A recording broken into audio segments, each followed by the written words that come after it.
Hi everybody and welcome along to Reading by the Moon Book Club, and tonight we are absolutely thrilled to have the most fabulous Joanna Nell with us. Welcome, Joanna.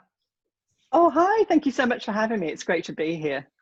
We're delighted to have you here. I have to say I have read all three of your books. Joanna, if you don't know, Joanna is a GP and a positive aging advocate, which I think is just a wonderful description, and the author of three fabulous books. I have read and loved all of your books, but I have to say this one is absolutely my favorite. It's you just keep raising the bar there, which is just great, which is what you want to do as a writer. So you've done it and done a really, really great job. So congratulations on that. Oh, thank you.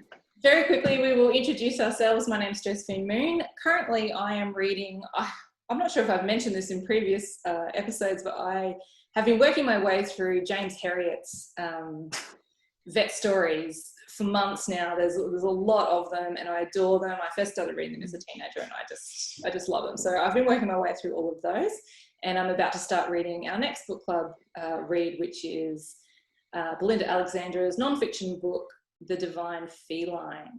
Mary Lou, how are you going? I'm doing really well.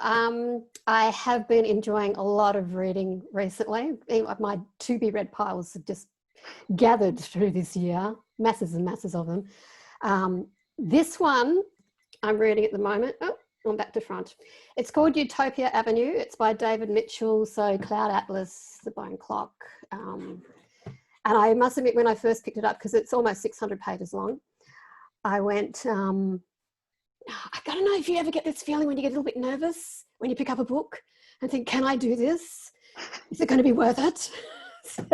600 pages. And then I started reading and I went, oh, you know you're in good hands. You know he's a great writer.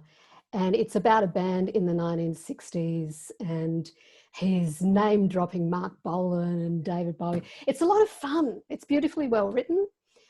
And it's also a lot of fun, and the time and place, the early 60s in London, it's just sensational. I thoroughly recommend Utopia Avenue by David Mitchell. I think it's a good summer read. It might be a bit thick and heavy to take to the beach, but it's just fabulous. Awesome, thank you. Sandy, how are you going?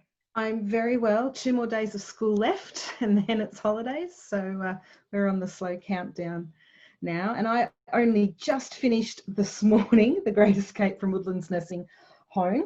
And so my next book will be my real life book club's choice, which is Crawdads.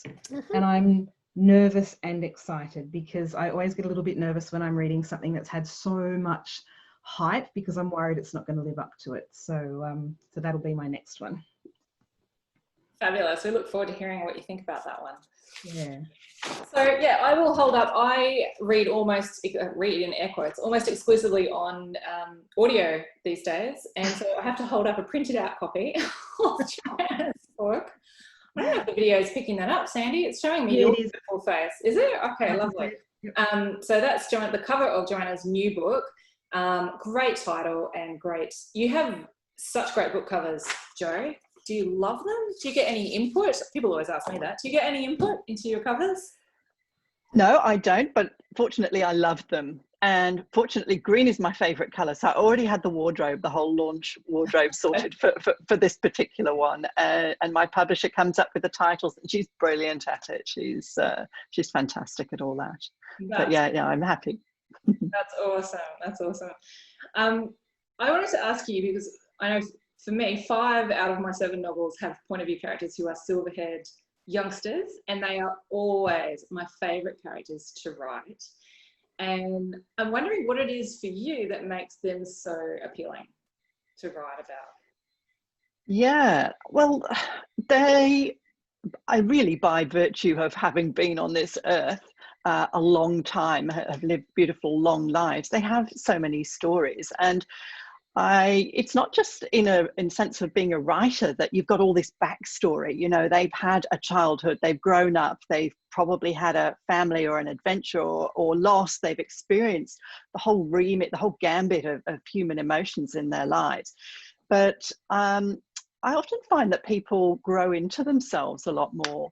And I don't know, certainly I'm speaking from my point of view as I've aged, you know, I've been braver, I think, with what I've done and what I've said, and sort of maybe a little bit truer to myself. And I think there's also an element that you really don't care quite as much. So, you know, in terms of my characters having adventures, they've got nothing to lose, have they, really?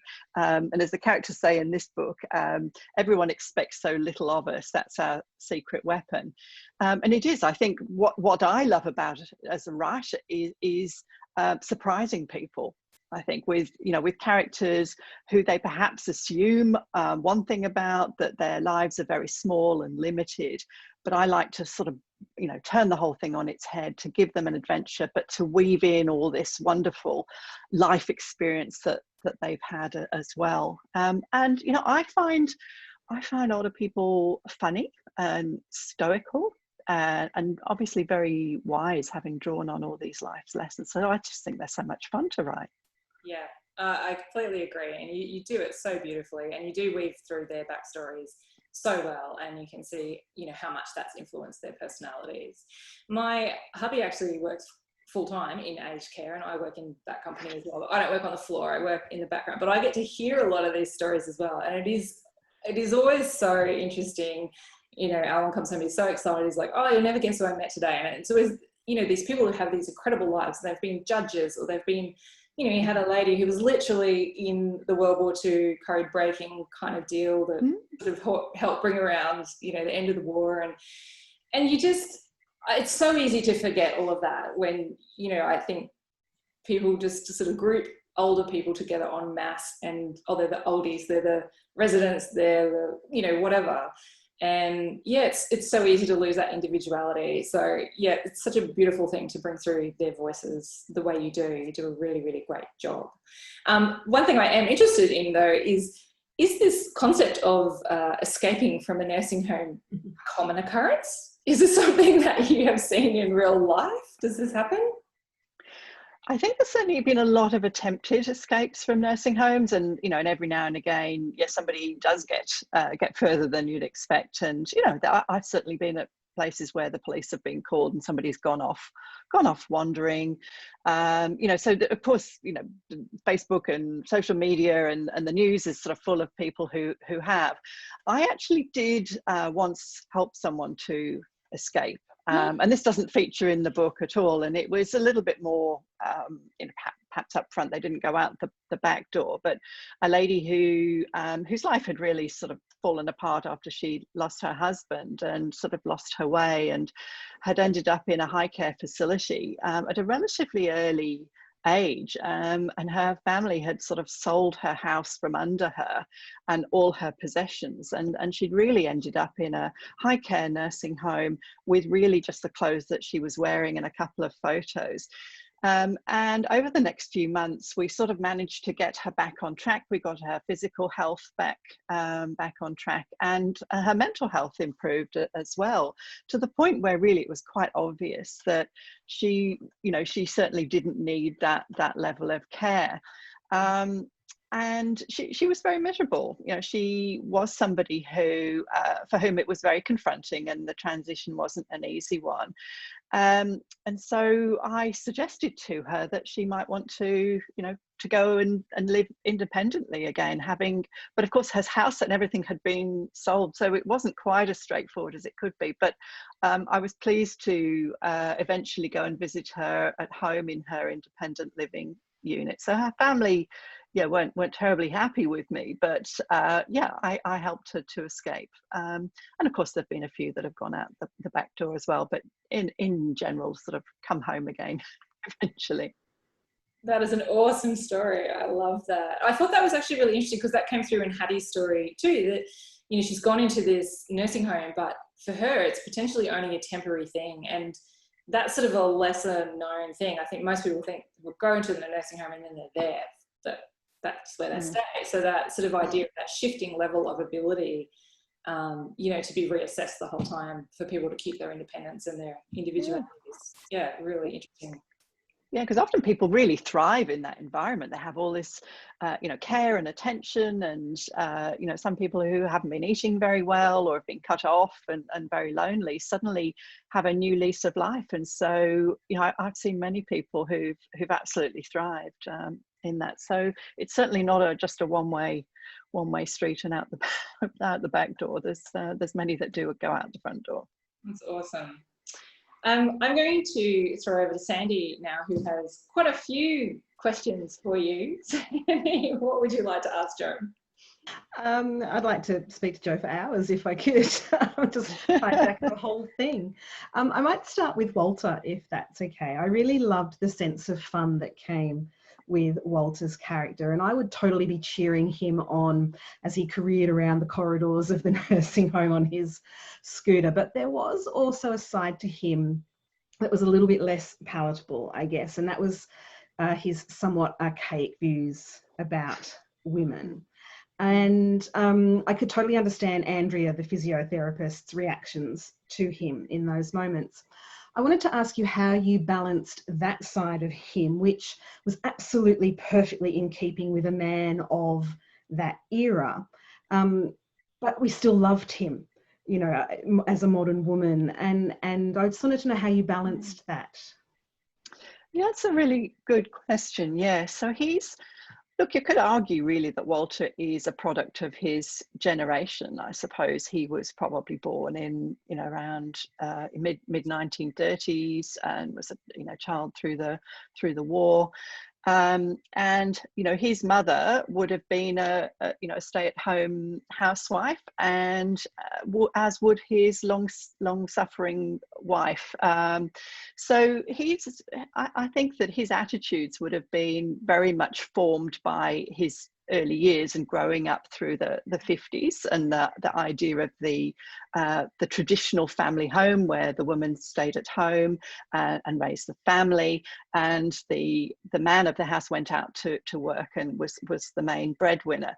Now, of course, to make it more fun, of course, I had to bring in his daughter Marie, who's also a little bit long suffering, but calls him out on that, and she is, I suppose, of my generation really, and a woman who has grown up in the 80s and 90s and reaped the benefits of the sort of the second wave of feminism. So she calls him out on this, and I think partly he does it to get attention. I think perhaps part of him, I think he wants to be a charming man, that's the way he relates to people, to women. But he's also is quite aware that because Marie reminds him that his views are old-fashioned, that this isn't the way it's done anymore.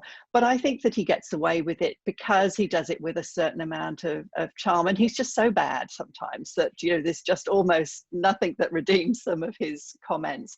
But I think it's done not out of wanting to disempower women, but just more of a flirtatious way, I think, really. So he would sort of call people dear and comment on how nice they looked. And I don't think it's in a malicious sense at all. And I suppose in some ways I've drawn on my own father, who is, very proud that of his daughter's achievements, but also has some fairly old-fashioned ideas. And he's not Walter in any way at all, but there are times where we have to agree to disagree.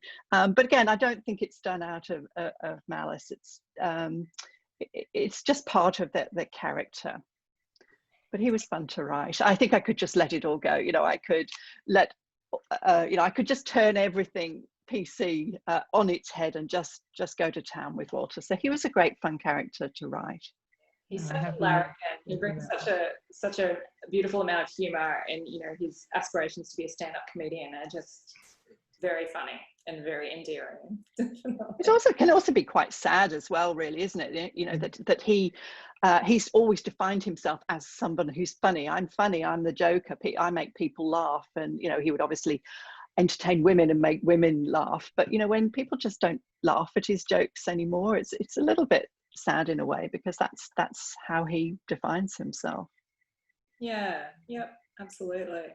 Mary Lou, what would you like to ask Jo? Oh, This is going to sound odd. Why are Walter and Hattie so old? I'm wondering, you know, they're not in their 70s, they're not even in their early or mid 80s, they're 90. Why that old? That's a good question too. On the one, you know, as having written 2 books, one where my characters are in their 70s, the next one when they were in their 80s, you could argue it's just a natural progression. And I suppose because a lot of older people I've seen in their 70s doesn't seem so old now, and even 80s, a lot of people are living independently. In fact, probably the vast majority of people are living independently. So I also wanted to give them enough backstory, and in Hattie's case, I wanted to give her the opportunity to have grown up with a father who came back from the First World War with PTSD, and to be sort of old enough to remember that. And I wanted them both to be fairly fit. You know, in Hattie's case, I wanted her to be to have lived a very long life. It to have been such a shock for her to have got to that age without having thought about going into aged care, and then to suddenly find herself in that way. So. And the other characters in the nursing home as well, because one of the characters, Fanny, has a backstory that involves the Second World War. Again, in terms of making her old enough to have participated in the Second World War was making her in her 90s in nursing home. But I often find that, yes, people are living longer now. And so by the time people do get to aged care, they are often, you know, much older and with more complex care needs. But that's a great question, because I haven't been asked that one before. I'm just going to remind everyone in our chat room that you are welcome to drop comments and questions in our chat box. Then we can ask Jo those questions as well. Jo, I'm interested in knowing where Hattie's passion for birds comes from. Is this one of your own interests that you've indulged in Hattie's character, or did it come just for Hattie? No, it's my passion. So it was wonderful. I can't remember the exact point where I made that decision to make her an ornithologist or a nature writer. But I wanted her not to have been lonely. She's been reclusive and she's lived on her own all her life, but she's never been lonely because she's had company. And I suppose to have had a cat or a dog would have been, you know, I've done that in previous novels, but I thought to have a relationship with the birds, and that comes from my own passion. I grew up with a father and a grandfather who were passionate bird. Well, my father still is a bird watcher.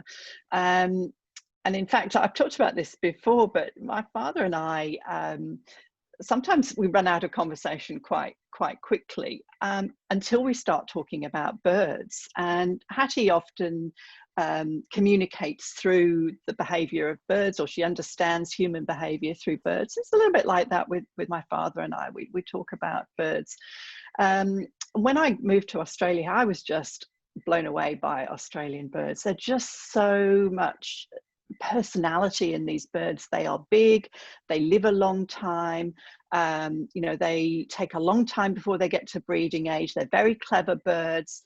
They're in and out of my house all day long. In fact, one broke into a brand new packet of mince pies last week. They stole half a banana bread, you know, and these are characters that they're larger than life. And so it was an opportunity to indulge my passion for birds, but it was also useful for her. It was a way that she related to human beings. So, you know, in Walter's case, she likens him to a kookaburra that laughs at his own jokes, and she looks around at the staff, and some are solitary, some hang together in little noisy groups, and it was just a nice sort of metaphor, I suppose, for looking at human behaviour. Yeah, I as an avid animal lover, I loved all the information that we got about the birds too, and the owls and the way they nest, and you know, and you got across quite subtly but quite powerfully at the same time that you know, about the need to preserve old trees because these birds will only nest in, you know, trees that are 80 or something plus years of age, and we can't replace them fast enough in order to protect those birds. So I really appreciated that as well. Mary Lou had a question about Hattie's love of birds too. Yes, it's about her nature writing, which you've just touched on. The fact that she wasn't an academic, but she did have a career as a nature writer, and she had books published, which I loved. I loved the fact that she wasn't an academic, that this knowledge had come organically, if you like, in a way. And I was wondering, is that something that you've encountered in your years of bird watching and bird loving, and maybe even reading about birds? Is this something that's common in that world, that someone who isn't academically trained would be a published author in the field? No, I have read a lot of, I'm going to find one book that I did read where so no, I can't find it now, but I've read a lot of books about bird behavior, which have been written by non-academics, non-sort of zoologists or ornithologists, because, and particularly I suppose at the time that Hattie was doing this, she started by writing a column in a local paper. It was really just observations that she had about wildlife in her area. And I suppose at that time, you know, it wasn't something where this sort of information was widely available. I suppose there would be books in libraries and very sort of classic text of bird anatomy and behaviour. But I think that she was very lucky, I guess, to have collated her columns, I guess, into books. So I didn't go into that in too much detail in her backstory, you know, which was befitting her, really. She's a very private person, but she does sort of almost get found out at the end by the new resident, who sort of inadvertently picks up one of her out of date volumes, and sort of Hattie has to decide whether to own up that she is the author of this or not. But no, I have read books about garden birds in Australia, and my mind has just gone completely blank of the one. I do credit it at the back of the book, which was just the most entertaining book. And what the author had done, had taken letters and messages and emails that people had sent him from observations of their own backyard birds, about how, so for instance, like little fairy wrens are notorious non-monogamous. They are hopping in and out of each other's nests. And so we've all got stories about magpies that, you know, befriend us, or you know, there was one magpie that used to mimic the sound of the dogs' names, and at one stage the owner came home and found all the dogs lined up with the magpie sort of just barking, you know, saying their names out loud, and all the dogs were there sort of waiting. So I think people often collect these stories, and so I suppose she may have been one of these that would be collecting anecdotes and publishing them rather than publishing an academic text.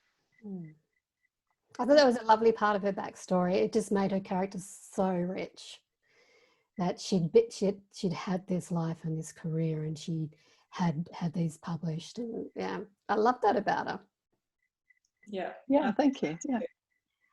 Sandy, what else would you like to ask you? Yeah, I would like to ask you about Hattie and Walter. They are such complete polar opposites in terms of their personalities, and given how set each one of them is in their ways, they shouldn't really work as friends, but they do.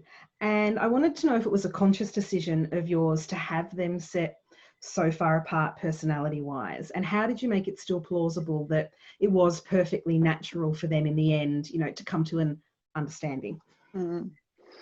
Yeah, look, it was a conscious decision to make them very opposite.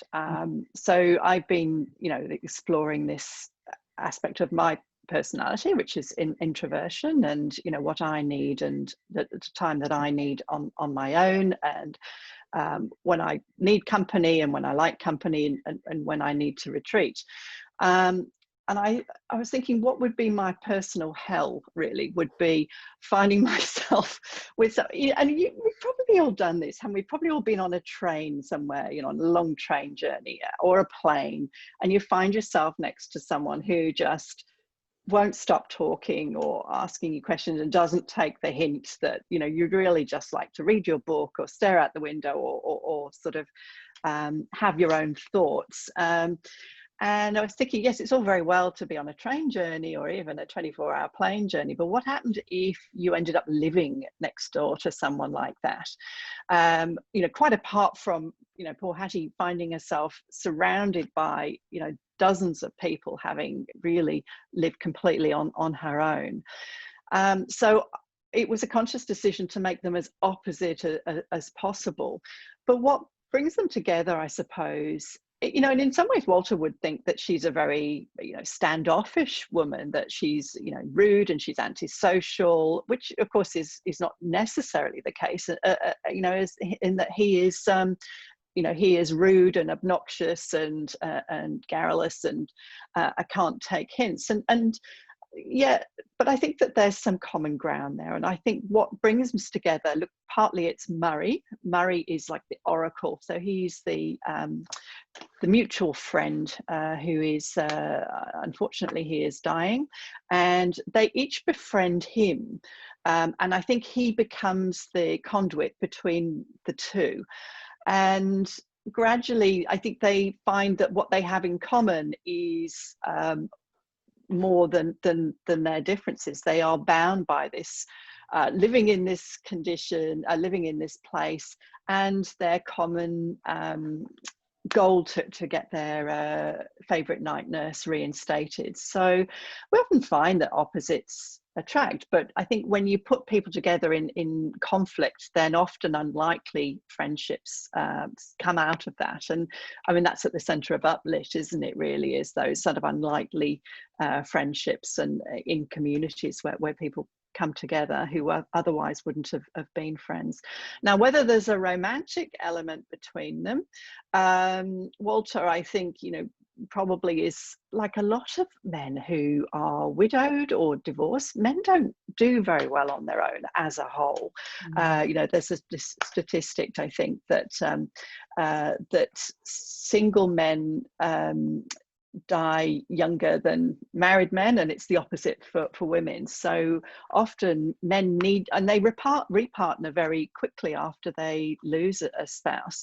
So I think he would sort of look at her as a potential partner, almost out of necessity. But I think he also finds her intriguing as well. And she's never really had any experience of romantic love at all. So she's rather intrigued by this idea. She's initially put off by him, but she certainly warms to him. And I think partly out of pity to begin with. I think she sees that he's trying. And then partly, I think, because, they have a lot in common in where they live. One of the most poignant moments, I thought, when you're talking about Walter, how he would probably like something romantic with Hattie, was the way he would talk about the missing of human touch. And when they get together at the picnic with the preschoolers and the little boy holds his hand, and just how much that moment of physical contact meant to him. That was really heartbreaking, I found. Yeah, we do. We talk about this sort of skin hunger thing, and it's really important. I mean, intimacy, sexuality, moving into older age is really important too. And I'm always, very happy to talk about that. But it's a little bit more than just a sort of a sexual intimacy. It's actually the touch of skin on skin, sort of a warm hand, or, a kiss or a hug or something. And, we live in a society now where it's, it's taboo for people to touch each other, because it can be misinterpreted. And so when this little boy comes up to him, and the little boy puts his hand into Walter's hand, and if it had been the other way around, that would have been completely taboo. That you know, that certainly couldn't have happened. But he's aware of that, and you know, his heart just melts at that touch, because he misses his wife, and he misses that intimacy.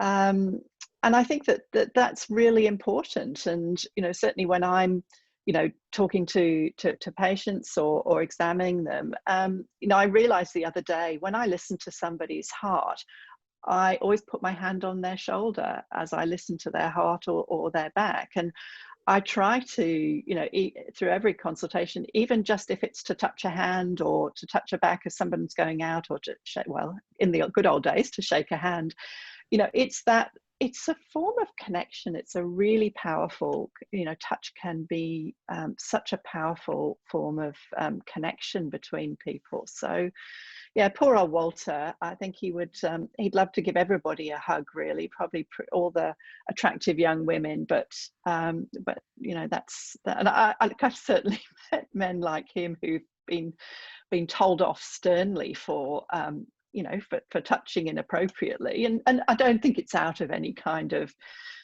you know, warped but really just the wanting to, you know, to touch someone else. Yeah, so it's sad, isn't it? I think a lot of people experienced that this year with COVID and the lockdowns. Yes. And not being able to, I mean, we had such a short lockdown really in Southeast Queensland. We had, I don't know, 6 weeks or something. But I just know, even not being able to hug my family, like my mum, my dad, my sister, in that time, and we sort of, you know, we'd see each other and stand meters apart, but it just felt so alien. And you know, the day we all just went, right, that's it, we're hugging. And you know, how good does that feel? That hug is just, we don't want to let that person go. It's so important, isn't it? So, and there've been so many people who've experienced loneliness, and that's really bad for our health as well, actually. You know, for hugging, you know, it releases all these wonderful, you know, endorphins and oxytocin and all these wonderful you know, hormones that lower our blood pressure and lower our cortisol levels. And you know, it's so important for us. Yeah, absolutely. Jo, we are out of time already. How fast did that go? We could talk to you all night, but I'm dying to know what's next for you. What's next on the horizon in your writing journeys or life journeys? You can share whatever you like. Oh, I think, like everyone, just looking forward to 2021, which for me will be a year without the HSC, which will be fantastic. So I'm just putting the finishing touches to a manuscript, which I'm about to submit to my publisher for my novel for 2021, which will be out at the end of next year. And that's set in a volunteer hospital kiosk. So yes, that's for me, and I would love to keep writing. That's my goal. We absolutely all hope that continues as well. I'm in awe, Jo, of anybody who can work full-time or, you know, a lot and write a book a year, because it's a big task. So I'm hats off to you. You're doing an amazing job, and we all look forward to your books every year. So of course we all want you to keep going. That would be great. Thank you. Thanks very much. Well, thank you to such a supportive community as well. I just think that Australian writers just are incredibly supportive, mutually supportive. So thanks, everybody. Thank you. We've loved having you. Thanks for all the people who came along and listened in the chat room. And there's lots of thank yous going through there, the chat box there. And we will see you again in the future, I'm sure. Thanks so much. Thanks so much, panelists. Thanks so much, everyone, for coming, and have a good night. See ya. Thanks, everyone. Bye.